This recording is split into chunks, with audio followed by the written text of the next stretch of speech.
Assalamualaikum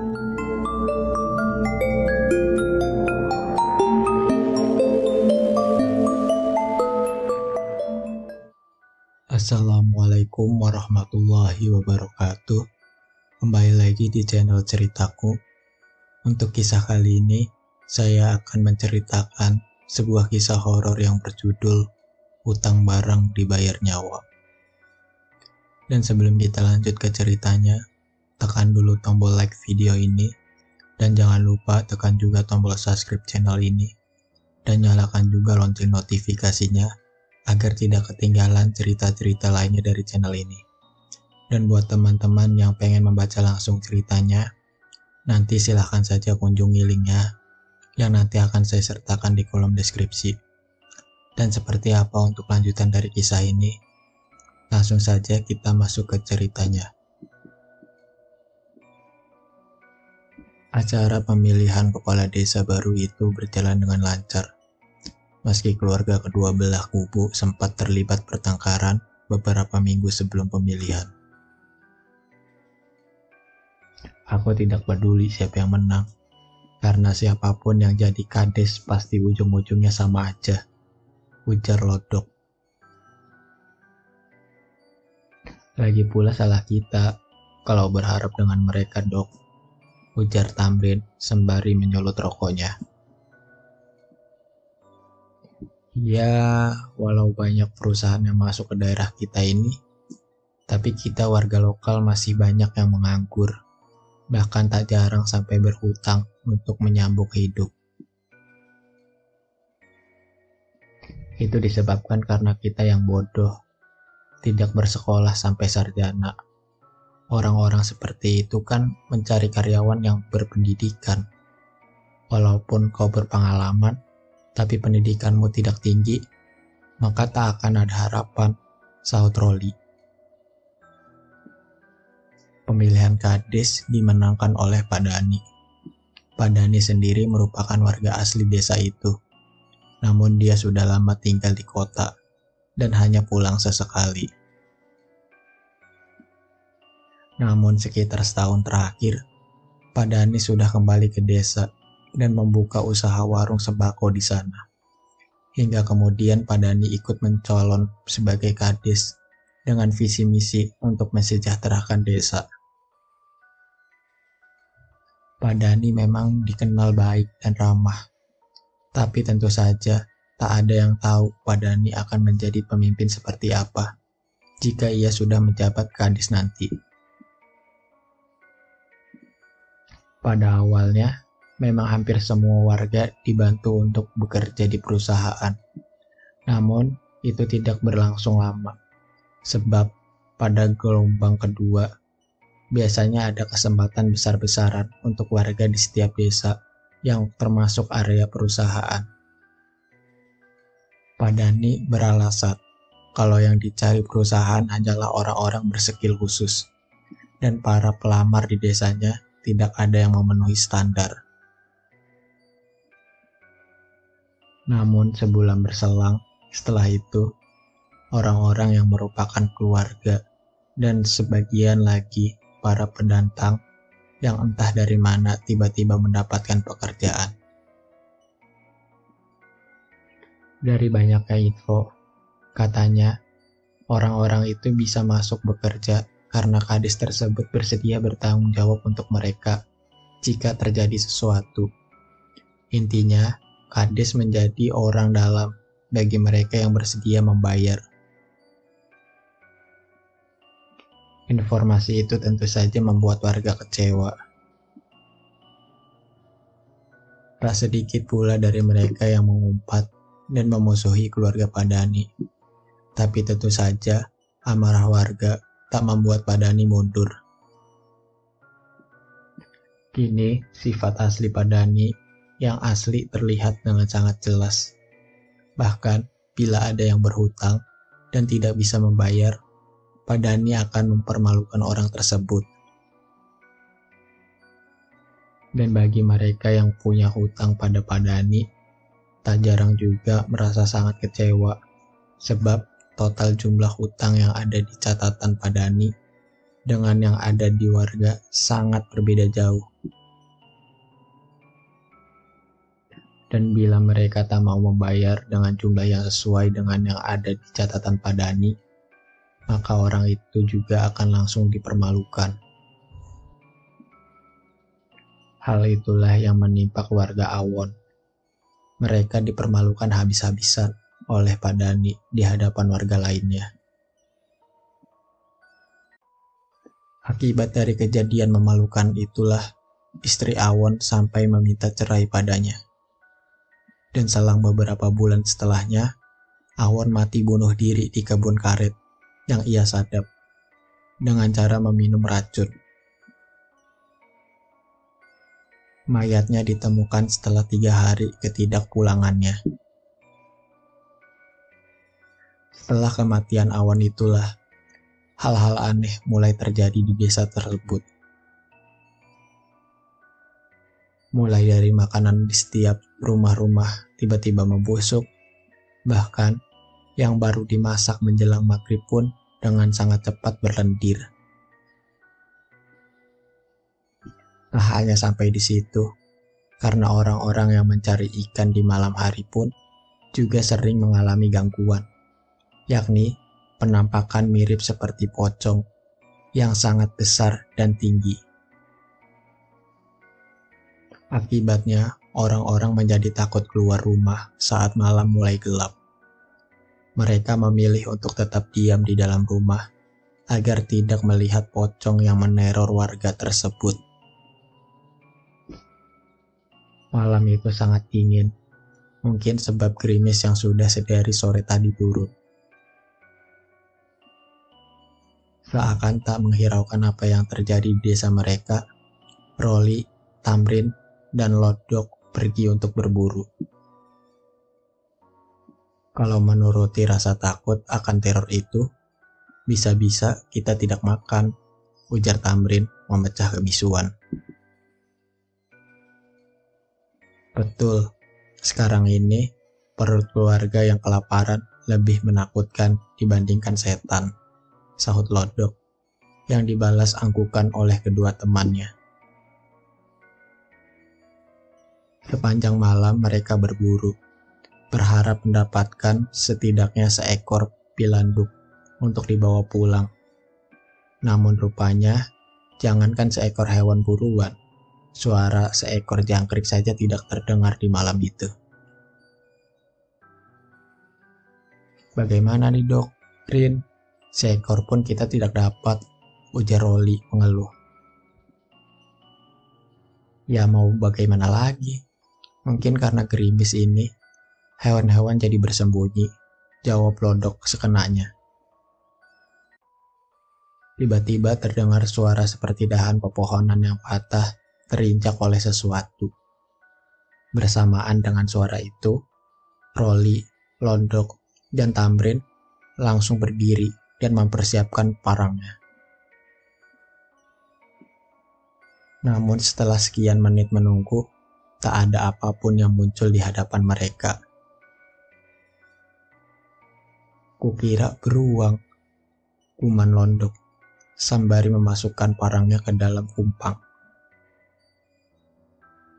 Kita pulang saja, mataku sudah mengantuk, ajak Roli pada kedua temannya. Ya, kita pulang saja. Sepertinya memang kita tidak ada rezeki untuk malam ini. Mana beras di rumahku sudah hampir habis. Bagaimana nih dok? Keluh Tamrin yang memang memiliki banyak tanggungan. Raut kekecewaan terlihat jelas di wajah ketiganya. Mereka berjalan guntai keluar dari hutan. Dalam hati kecil mereka masih berharap menemukan hewan buruan untuk dibawa pulang. Namun begitu sampai di ujung jalan, ketiganya hampir pingsan melihat sosok putih yang sangat besar melayang dan menghilang di balik pohon mangga. Apa itu? Ujar Lodok tergagap. Tak ada jawaban, dan beberapa saat kemudian ketiganya berlari tunggang langgang menuju ke arah rumah masing-masing. Keesokan harinya, ketiganya jatuh sakit setelah melihat penampakan tersebut. Dari mulutnya, Tamrin terus bergumam aneh. Seminggu kemudian, setelah sehat, Rolly, Tamrin, dan Londok memutuskan untuk merantau guna mencari pekerjaan yang lebih layak dan penghasilan yang besar. Karena di desa mereka sudah tidak ada harapan, ditambah lagi dengan teror-teror itu, semakin membuat warga di desa kesulitan mencari uang tambahan. Berbekal uang 500.000 yang didapat dari hasil menjual emas milik istrinya Lodok, mereka bertiga pun berangkat. Lokasi yang dituju ialah tempat penambangan emas yang disarankan oleh kerabat jauhnya Lodok. Dan sesampainya di sana, mereka lantas mencari nama orang yang ada di surat milik kerabat Lodok tersebut. Setelah orang itu membaca isi surat tersebut, mereka bertiga langsung diterima bekerja di sana. Mereka diajari cara-cara menambang emas dan cara menghadapi orang-orang yang kemungkinan akan datang untuk mencuri emas-emas yang sudah mereka dapat. Kalau kalian sudah mendapatkan hasil, lebih baik lubang tambangnya jangan ditinggal tidur, sebab para pencuri akan menggunakan kesempatan itu untuk mencuri hasil tambang yang sudah kalian dapat, pesan Rasman, orang yang merupakan tangan kanan bos tersebut. Jadi emasnya yang sudah didapat tidak langsung disetor? Tanya Tamrin mewakili kedua temannya. Tidak, emas akan disetor setelah kalian mendapatkan lumayan banyak, ataupun saat bahan makanan kalian sudah habis, jawab Rasman. Ketiganya mengangguk, tanda kalau mereka sudah mengerti dengan apa yang dikatakan oleh Rasman. Selamat bergabung, semoga kalian betah, ujarnya sebelum pergi. Teman-teman di sana sedikit tidak ramah pada ketiganya, tapi Rolly, Lodok, dan Tamrin masa bodoh saja dengan mereka. Pada awalnya, pekerjaan itu sangat melelahkan bagi tiga sekawan tersebut. Namun, karena semangat yang menggebu-gebu, lelah itu tak lagi mereka rasa. Hingga sebulan kemudian, mereka menyetorkan hasil emas dan mendapatkan masing-masing 5 juta. 5 juta pada saat itu sudah sangat banyak. Bahkan, Tamrin sampai pingsan saat menerima uang tersebut. Ketiganya sangat beruntung, sebab lubang yang mereka tambang masih terdapat banyak emas. Jika terus menggali, mungkin mereka akan mendapatkan lebih dari 5 juta per orangnya. Tapi karena persediaan makanan yang menipis, terpaksa mereka menyetor lebih awal. Setelah menerima uang tersebut, mereka bertiga pulang dengan rasa bahagia yang tak terkira. Terlebih lagi Tamrin, begitu sampai di pasar besar, ia membeli berbagai macam oleh-oleh untuk keluarganya. Sesampainya di desa, mereka mendapatkan kabar bahwa Padani kini jatuh sakit. Sakitnya pun terbilang aneh, karena setiap menjelang maghrib, Padani selalu berteriak-teriak histeris, seperti ketakutan dengan sesuatu. Mungkin itu karma, ujar Tamrin menanggapi cerita tentang Padani. Hari itu, Rolly, Tamrin, dan Lodok kembali berangkat bekerja setelah hampir 2 minggu beristirahat. Keadaan tubuh yang sehat dan hati yang bahagia membuat mereka sangat bersemangat. Jalanan panjang penuh batu dan debu dengan tebing bebatuan di samping jalan tak lagi membuat mereka takut. Saat mereka beristirahat dan memakan bekal makanan yang dibawa, mereka melihat ada beberapa orang yang tengah beradu mulut. Entah apa masalahnya, namun orang-orang yang juga berada di sana tak ada yang berani ikut campur. "Kenapa ya?" tanya Rolly pada kedua temannya. "Entahlah, sebaiknya kita jangan ikut campur," ujar Londok. Tetapi semakin dibiarkan, orang-orang itu malah semakin menjadi. Seorang lelaki dengan perawakan sedang tiba-tiba menodongkan parangnya ke arah orang yang tadi berdebat dengannya. Melihat hal itu, Tamrin langsung maju untuk melerai.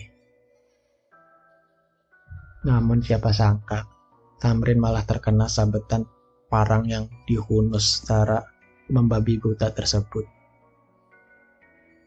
Tak ingin terjadi apa-apa pada temannya, Londok dan Rolly pun langsung ikut untuk membela Tamrin yang sudah terjatuh di tanah dan darah mengucur dari lukanya. "Kalau ada masalah, selesaikan baik-baik.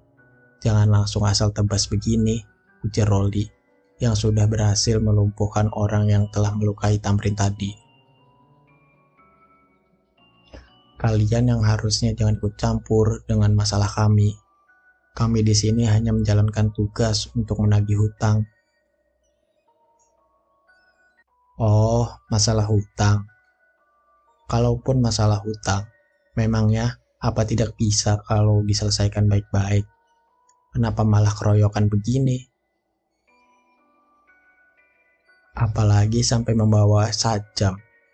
Sebenarnya kalian ini mau menagih hutang atau merampok?" ujar Londok. "Kalian itu orang baru di sini. Apa bos kalian tidak menceritakan tentang kami, ha? Apa kalian mau mati di sini?" Rolly dan Londok terdiam. Perasaannya sudah mulai tak nyaman setelah mendengar perkataan orang itu. Mereka akhirnya mengalah dan meminta maaf pada orang-orang tersebut, lalu kemudian bergegas membawa Tamrin yang terluka. "Aduh," ringis Tamrin. "Bukannya takut, tapi aku merasa tidak ada gunanya untuk melawan mereka. Karena aku yakin jumlah mereka itu banyak, dan mereka juga termasuk orang-orang yang ditakuti di sini. Makanya, saat mereka adu mulut tadi, tidak ada yang berani ikut campur selain kita. Kalau kita lawan, kita bisa bahaya, dijadikan incaran mereka. Tidak apa-apa terlihat kalah dan bodoh. Yang penting kita aman," ujar Rolly setelah jauh. "Ya, aku setuju. Karena niat kita kemari kan memang bukan untuk berkelahi, tapi untuk bekerja," saut Londok. "Ya, semoga saja orang-orang tadi itu tidak mereka apa-apakan ya. Kasian, orang-orang itu juga pasti merupakan tulang punggung keluarganya," ucap Tamrin sesekali meringis. Setelah mengobati luka Tamrin, mereka pun lantas tidur untuk mempersiapkan diri kembali bekerja lagi di keesokan harinya. Matahari bersinar dengan cerahnya di pagi itu. Meski lukanya belum sembuh dan masih terasa nyut-nyutan, namun Tamrin tetap ikut berangkat bekerja bersama teman-temannya. Hari-hari berlalu, kejadian tempo hari pun sudah terlupakan oleh 3 sekawan itu. Hasil mereka bulan itu lebih sedikit dibandingkan bulan kemarin, sehingga Rolly, Tamrin, dan Londok memutuskan untuk tinggal di sana guna untuk meneruskan pekerjaannya. Padahal persediaan makanan mereka sudah hampir habis. Bahkan beras untuk mereka masak hanya tersisa beberapa gelas saja. "Kita cari pinjaman saja dulu," kita tanyakan pada orang-orang di lubang sana. "Sepertinya mereka mau setor emas ke kota. Siapa tahu persediaan bahan makan mereka masih ada," ujar Londok mengusulkan. Akhirnya Tamrin yang memang tidak pemalu itu pun mencoba berhutang pada orang yang menambang di lubang yang tidak terlalu jauh dari tempat mereka. Tamrin pulang dengan senyuman ceria, serta membawa sekarung beras dan satu rak telur di masing-masing tangannya. Dengan beras dan telur ini, kita bisa bertahan 1 minggu lagi. Dan semoga saja dalam 1 minggu ini kita mendapatkan hasil yang lebih banyak dari sebelumnya. Ujar Tamrin langsung dibalas angkukan setuju oleh kedua temannya. Singkat cerita, setelah 1 minggu berlalu, Lodok masih belum puas dengan hasil yang mereka dapat. Dan berhubung persediaan beras hasil ngutang itu masih ada, mereka pun memutuskan untuk menunda kepulangan. Walau hanya memakan nasi berkuah air garam, karena telur, kecap, dan lain-lain sudah habis, ketiganya tetap semangat. Hingga akhirnya, beras persediaan mereka pun habis. Mau tak mau, mereka terpaksa pulang untuk menyetor emasnya. Karena memang yang ada di sana hanya tersisa beberapa orang saja. Hasil yang mereka dapatkan dalam 2 bulan itu lumayan banyak, bahkan lebih banyak dari hasil pertama.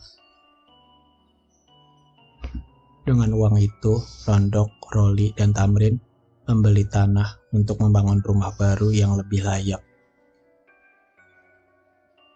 Pada saat itu, di desa mereka kisaran harga ukuran 10x20 hanya sekitar 3-4 jutaan saja. Tentu saja mereka sangat bahagia karena impian mereka selama ini akhirnya berhasil terwujud walau masih nyicil. Tapi ternyata kebahagiaan itu tidak selamanya mereka rasa. Impian pun seakan lenyap seketika setelah mereka mengembalikan sekarung beras dan satu rak telur yang pernah mereka pinjam. Orang-orang itu tidak mau menerima beras dan telur tersebut. Tapi sebagai gantinya, mereka meminta bagian atas emas yang didapat oleh Rolly, Tamrin, dan Londok nanti. Tentu saja, bayaran yang diminta tersebut tidak bisa mereka penuhi. Selain karena lubang dan alat-alat tambang itu bukanlah milik mereka, juga tidak masuk akal jika harga beras dan telur yang mereka pinjam sangat mahal seperti itu. Tapi orang-orang tersebut ngotot dan tidak mau menerima permohonan Rolly, Londok, dan Tamrin. Harga beras dan telur yang kami pinjam tidaklah semahal itu. Maka dari itu, kami hanya akan membayar sejumlah dengan harga barang tersebut, ujar Londok menegaskan. Kalian pikir membawa beras dan telur melewati jalan itu enak? Mudah. Pokoknya, kami tidak mau tahu.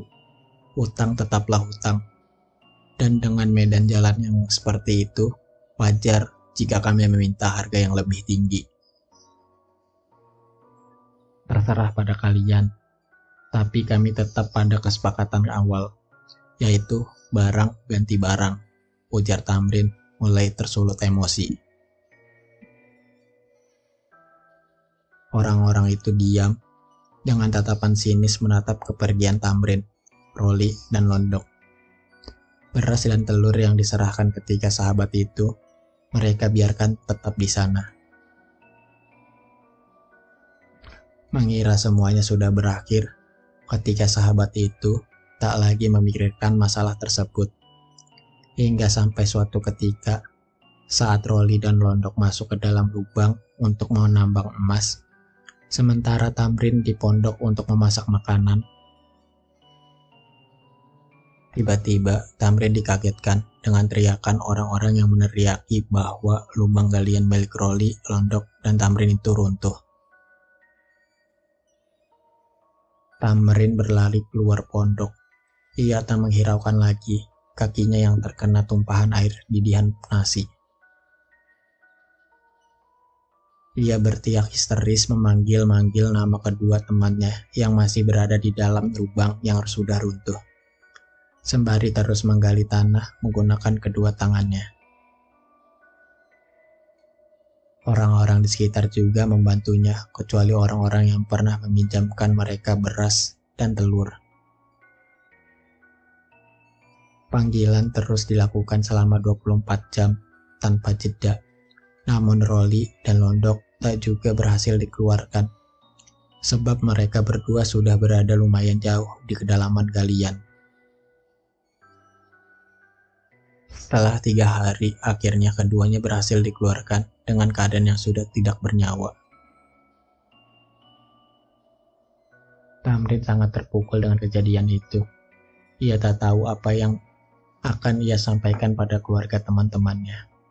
Dan bagaimanakah respon keluarga teman-temannya itu jika mengetahui bahwa jasad keduanya tidak bisa dipulangkan ke desa. Di saat pemakaman itu, Tamrin melihat orang-orang yang pernah meminjamkannya beras dan telur tersebut tersenyum, seakan puas melihat pemakaman Rolly dan Londok. Pada malam harinya, dengan hati yang masih kalut dan sedih, Tamrin berjalan ke arah pondok, tempat orang yang meminjamkan bahan makanan itu tidur. Tanpa banyak basa-basi, Tamrin langsung mengayunkan parang yang ia bawa ke arah salah satu orang yang sedang tertidur itu, hingga menyebabkan luka serius pada bagian bahunya. "Kenapa kalian melakukan itu pada teman-temanku?" teriaknya, membuat orang mulai berdatangan. "Siapa suruh kalian tak mau membayar hutang, hah? Bangsat, jadi benar kalian membuat lubang kami runtuh, hah?" teriak Tamrin. "Kau gila kah menuduh orang seperti itu, hah? Lubang galian runtuh itu memang sudah biasa di pertambangan emas seperti ini," jawab yang lainnya mengelak ketika orang-orang mulai berkumpul untuk melihat apa yang terjadi. Tamrin tak bisa menahan amarahnya. Ia mengayunkan parang itu ke arah orang-orang tersebut. Hanya ada 2 pilihan dalam pikirannya saat itu, yaitu mati menyusul kedua temannya atau membunuh semua orang yang telah menyebabkan teman-temannya mati. Namun, apa yang terjadi tidaklah sama dengan apa yang ia pikirkan. Orang-orang itu berhasil melawannya, sampai mengakibatkan sebelah tangan kiri Tamrin memegang parang itu putus. Banyak yang mengatakan bahwa orang-orang itu hanya membela diri dan mereka tidak bersalah. Sementara itu Tamrin selamat, namun ia kehilangan sebelah tangannya. Kejadian itu sangat menyakitkan baginya untuk diingat. Terlalu mahal rasanya jika sekarung beras dan 1 rak telur dibayar dengan 2 nyawa temannya. Jika Tamrin mengingat kejadian itu, ia merasakan dendam yang luar biasa pada orang yang telah menyebabkan teman-teman seperjuangannya itu mati. Sampai kapanpun, Tamrin tidak bisa pernah memaafkan mereka atas kejadian yang telah menimpa 2 temannya. Sementara itu, keadaan Padani semakin memburuk. Ia kini menjadi gila, mungkin karma atas apa yang telah ia lakukan pada warga. Oke teman-teman, sampai di sini dulu ceritanya. Nantikan kelanjutan ceritanya di video berikutnya.